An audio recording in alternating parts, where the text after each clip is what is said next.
ओम शांति। सुनते हैं 17 मई 1969 को चले हुए मीठे बाप दादा के महावाक्यों का मंथन। टाइटल है जादू मंत्र का दर्पण। बड़ी एकाग्रता और प्रेम से सुनेंगे। मीठे बाबा बोले, अव्यक्त मिलन के मूल्य को जानते हो? अव्यक्त रूप में मिलना और व्यक्त रूप में मिलना दोनों में फर्क है।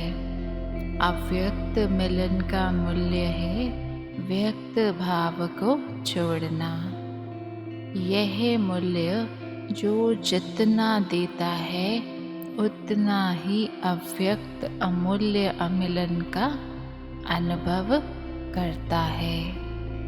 अव्यक्त स्थिति की परख है उनके हर कर्म में एक तो अलौकिकता और दूसरा हर कर्म करते कर्मेंद्रियों से अति इंद्रिय सुख की महसूसता आएगी। उनकी नैन चैन, उनकी चलन अति इंद्रिय सुख में हर वक्त रहेगी। अव्यक्त स्थिति को प्राप्त होने के लिए शुरू से लेकर एक स्लोगन सुनाते आए हैं। अगर वह याद रहे तो कभी भी कोई माया के विघ्नों में हार नहीं हो सकती है। स्वर्ग का स्वराज्य हमारा जन्मसिद्ध अधिकार है। स्वर्ग का स्वराज्य हमारा जन्मसिद्ध अधिकार है और संगम के समय बाप का खजाना जन्मसिद्ध अधिकार है। संगम के समय बाप का खजाना जन्म सिद्ध अधिकार है। बाबा ने कहा, अधिकार को भूल गए हो? जब अपने को अधिकारी समझेंगे तो माया के अधीन नहीं होंगे। जो पराधीन होते हैं वह कभी भी सुखी नहीं रह सकते। पराधीन हर बात में मनसा वाचा कर्मणा दुख की प्राप्ति में रहते और जो अधिकारी हैं वह अधिकार के नशे और खुशी में रहते हैं और खुशी के कारण सुखों की संपत्ति उन्हों के गले में माला के रूप में पहनी हुई होती है। फिर मीठे बाबा ने कहा, सतयुगी सुखों का पता है? सतयुग में खिलौने कैसे होते हैं? वहाँ रत्नों से खेलेंगे। आप लोगों ने सतयुगी सुखों की लिस्ट और कलयुगी दुखों की लिस्ट तो लगाई है, लेकिन संगम के सुखों की लिस्ट बनाएंगे तो इससे भी दुगने हो जाएंगे। वही सतयुगी संस्कार अभी भरने हैं। जैसे छोटे बच्चे होते हैं, सारा दिन खेल में ही मस्त होते हैं, इसी रीति हर वक्त सुखों की लिस्ट, रत्नों की लिस्ट बुद्धि में दौड़ाते रहो। बाप दादा का स्नेह बच्चों से कितना है? बाप दादा का स्नेह अविनाशी है और बच्चों का स्नेह कभी कैसा रहता है। एक रस नहीं है। वा तो स्नेही हैं, वा तो संकटमयी। अपनी मूर्त को देखने के लिए अपने पास क्या रखना चाहिए? दर्पण। अगर दर्पण होगा तो अपना मुखड़ा देखते रहेंगे और देखने से जो भी कमी होगी उनको भरते रहेंगे। बाबा ने कहा, जादू मंत्र का दर्पण है, 1 सेकंड में गायब हो जाता है। दर्पण कैसे अविनाशी कायम रह सकता है, उसके लिए मुख्य क्वालिफिकेशन कौन सी होनी चाहिए? जो अर्पणमय होगा उनके पास दर्पण रहेगा। अर्पणमय नहीं तो दर्पण भी अविनाशी नहीं रह सकता। दर्पण रखने के लिए पहले अपने को पूरा अर्पण करना पड़ेगा, जिसको दूसरे शब्दों में सर्वस्व त्यागी कहते हैं।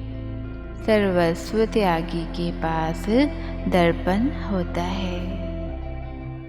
आगे मीठे बाबा कहते हैं, वर्तमान समय अव्यक्त स्थिति में ज़्यादा कमी देखने में आती है। बाबा ने कहा, 2 बातें तो ठीक हैं, तीसरी बात की कमी है। एक है कथन, दूसरा मंथन। बाकी तीसरी बात कौन सी है? एक होता है मंथन करना, दूसरा होता है मगन रहना। वह होती है बिल्कुल लवलीन अवस्था। तो वर्तमान समय मंथन से भी ज़्यादा कथन है। पहला नंबर उसमें विजयी है, दूसरा नंबर मंथन में, तीसरा नंबर है मगन अवस्था में रहना। इस अवस्था की कमी दिखाई पड़ती है, जिसको भरना है। जो मगन अवस्था में होंगे उन्हों की चाल चलन से क्या देखने में आएगा? अलौकिकता और अति इंद्रिय सुख। मगन अवस्था वाले का ये गुण हर चलन से मालूम होगा। तो ये जो कमी है उसे भरने का तीव्र पुरुषार्थ करना है। पुरुषार्थी तो सभी हैं, अभी तीव्र पुरुषार्थी बनने का समय है।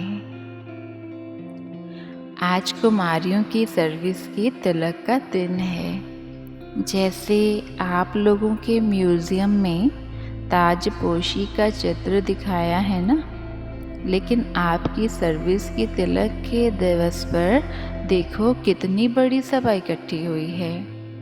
यह याद रखना, जितने सभी के आगे तिलक लगा रहे हो, इतने सभी आप सभी को देखेंगे। इस तिलक की लाज रखनी है। तिलक की लाज माना ब्राह्मण कुल की लाज। पुरुषोत्तम बनने की हिम्मत वाले हैं, वह तिलक लगा सकते हैं। मीठे बाबा बोले, आज सभी से नैनों द्वारा मुलाकात कर ली। दूर होते हुए भी यथा योग्य तथा शक्ति बाप दादा के नज़दीक हैं ही। अपने स्नेह से बाप दादा के नैनों में समाया है।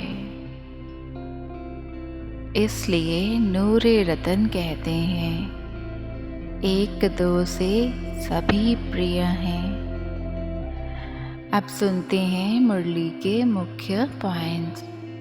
पहला है, अव्यक्त स्थिति की जो आवश्यकता है उसको पूरा करना है।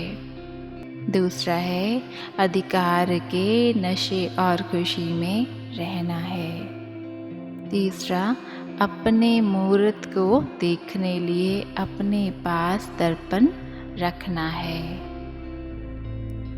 चौथा है, हिम्मतवान बनना है, तिलक की लाज रखनी है। और है, नैनों द्वारा मुलाकात करनी है। ओम शांति।